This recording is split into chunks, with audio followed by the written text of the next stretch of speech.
जर तुम्ही सर्व काही प्रयत्न करूनही तुम्हाला वाटत असेल की लॉ ऑफ अट्रॅक्शन तुमच्यासाठी काम करत नाही किंवा तुमचे नशीब तुमच्या बाजूने नाही, तर निराश होण्याची गरज नाही. हा व्हिडिओ तुमच्यासाठी ब्रह्मास्त्राचे काम करेल. या व्हिडिओमध्ये तुम्हाला कळेल की तुम्ही तुमचे आयुष्य कसे आनंदी बनवू शकता. आज या व्हिडिओच्या थ्रू मी तुम्हाला अशी माहिती देणार आहे की आपण खरोखरच आपले नशीब बदलू शकता. तुम्ही या व्हिडिओमध्ये सांगितलेल्या सर्व गोष्टी फॉलो केल्या तर तुम्ही एक यशस्वी व्यक्ती व्हाल, मग तुम्ही कोणत्याही परिस्थितीत असो. व्हिडिओच्या शेवटी तुम्हाला एक प्रक्रिया सांगितलेली आहे ज्याद्वारे तुम्ही तुमची कोणतीही इच्छा पूर्ण करू शकता आणि कोणतीही समस्या सोडवू शकता. फ्रेंड्स, तुम्ही या विषयाचे बरेच व्हिडिओ पाहिले असतील आणि तुम्हाला हे देखील माहीत असेल की जर तुमच्या मनात कोणतीही कल्पना किंवा इच्छा आली तर ती कल्पना प्रत्यक्षात आणण्यापासून तुम्हाला कोणीही रोखू शकत नाही.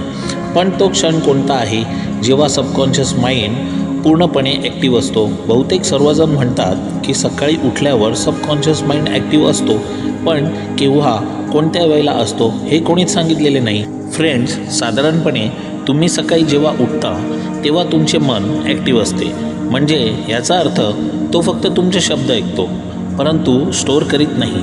त्यामुळे तुमचे अफर्मेशन, तुमचे मॅनिफेस्टेशन स्क्रिप्ट पूर्णपणे काम करीत नाही. आज तुम्ही जाणून घ्याल की मेंटल स्टेज जेव्हा तुमचे माइंड सुपर कॉन्शियस स्टेजमध्ये असतो, जेव्हा तुमचे सबकॉन्शियस माइंड तुमचे प्रत्येक विचार ऐकतो आणि तो स्टोअर पण करतो, तेव्हा तुमचे विचार व्हायब्रेशन बनून थेट विश्वात पाठवले जातात. चला आपण याचा थोडा डीपली विचार करूया, जेणेकरून प्रत्येक गोष्ट क्लिअर होईल, ते पण पूर्ण आत्मविश्वासाने. सुपर कॉन्शियस हा तो क्षण आहे, ती मोमेंट आहे ज्याद्वारे तुम्ही तुमच्या मनात जे काही विचार करता ते सत्यात बदलण्याची खात्री असते, कारण यावेळीच तुमची चेतना विश्वाशी जोडलेली असते. हा क्षण आहे जिथे निर्मिती तुमच्या सर्व इच्छा पूर्ण करते. मित्रांनो, हीच वेळ आहे पहाटे 3:40 ते 5:30 या वेळेला आपण ब्रह्ममुहूर्त असेही म्हणतो. याला एक अतिशय सुंदर नाव देण्यात आलेले आहे, ते म्हणजे अमृतवेळ, ज्यातून काळाचे महत्त्व काळानेच सिद्ध केलेले आहे. भगवंतांच्या भक्तीसाठी हा सर्वोत्तम काळ आहे. यावेळी जागरण केल्याने माणसाला सौंदर्य, लक्ष्मी, बुद्धी, आरोग्य प्राप्त होते. मन शांत आणि शरीर शुद्ध होते. अगदी 3:40 वाजता सूर्य त्या ठिकाणी पोहोचतो जिथे त्याचा पृथ्वीशी थेट संबंध असतो. त्यावेळी त्याची किरणे सरळ आपल्या डोक्यावर पडतात. जेव्हा सूर्याची किरणे पृथ्वीच्या दोन्ही बाजूला एकाच ठिकाणी पडतात तेव्हा माणसाचे सिस्टम एका विशिष्ट पद्धतीने काम करू लागते.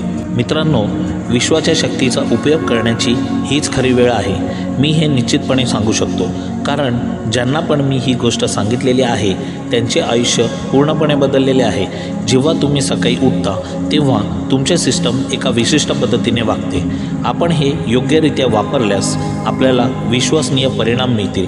आता ही वेळ धार्मिक आणि आध्यात्मिक दृष्ट्या समजून घेऊ. ब्रह्ममुहूर्त आणि अमृतवेळ ही एक अशी वेळ आहे ज्याचा उपयोग केल्याने आपण स्वतःला एक नवीन जीवन जगण्याची दिशा देत असतो. याच वेळेला आपल्याला आपल्या मनातील सुप्त अवस्थांना ॲक्टिव्ह होण्यासाठी मदत मिळते. ज्योतिषांच्या म्हणण्यानुसार एका दिवसात 30 काळ असतात, पण सगळ्यात शक्तिशाली मुहूर्त हा ब्रह्ममुहूर्त असतो. ब्रह्ममुहूर्तावर ध्यान केल्याने आध्यात्मिक, शारीरिक आणि मानसिक अशा प्रत्येक प्रकारे तुमच्यात नवीन ऊर्जा येते. हीच वेळ आहे जेव्हा देव पृथ्वी लोकांवर वास करतात. रामायणानुसार हनुमानजी ब्रह्ममुहूर्तावरच रावणाच्या अशोक वाटिकेत पोहोचले होते. ब्रह्ममुहूर्तावर उठल्यावर व्यक्तीला सुंदरता, लक्ष्मी, बुद्धी, स्वास्थ्य इत्यादी गोष्टींची प्राप्ती होते. असे केल्याने शरीर कमळाप्रमाणे सुंदर होते. आयुर्वेदानुसार ब्रह्ममुहूर्तावर उठल्याने शरीरावर संजीवनी शक्तीचा संचार होतो आणि हेच कारण आहे की या वेळेला वाहणाऱ्या हवेला सुद्धा अमृततुल्य बोलले जाते. ब्रह्ममुहूर्तावर उठलेले व्यक्ती सुखी आणि समृद्धी होतात.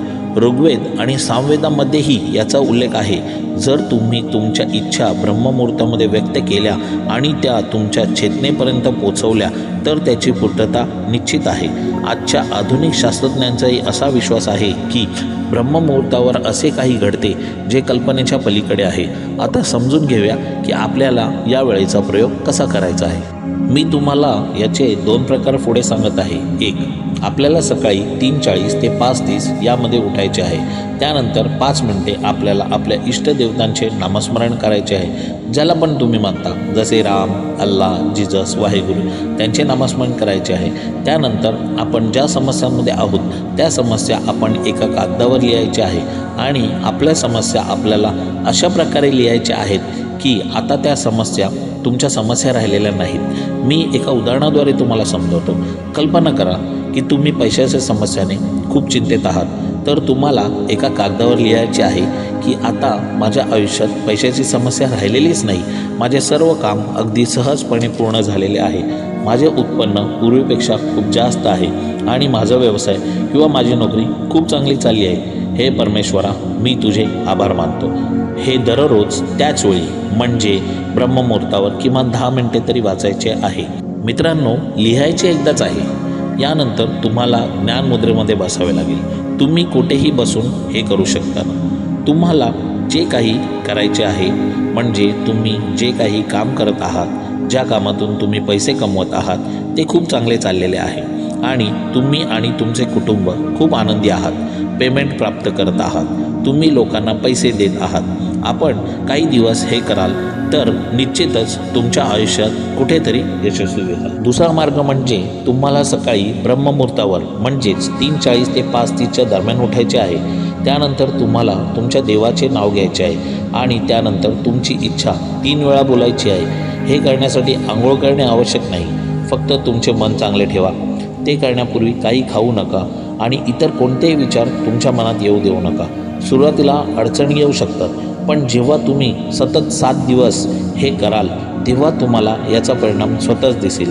मी आत्तापर्यंत ज्यांना हे सांगितले आहे त्यांच्यापैकी बऱ्याच जणांना पहिल्याच दिवशी असा काही अनुभव आला आहे ज्यामुळे त्यांची समस्या पूर्णपणे दूर झाली आहे. आता हे तुमच्यावर अवलंबून आहे.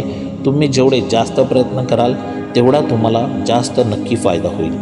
आत्तापर्यंत मला पाठिंबा दिल्याबद्दल धन्यवाद.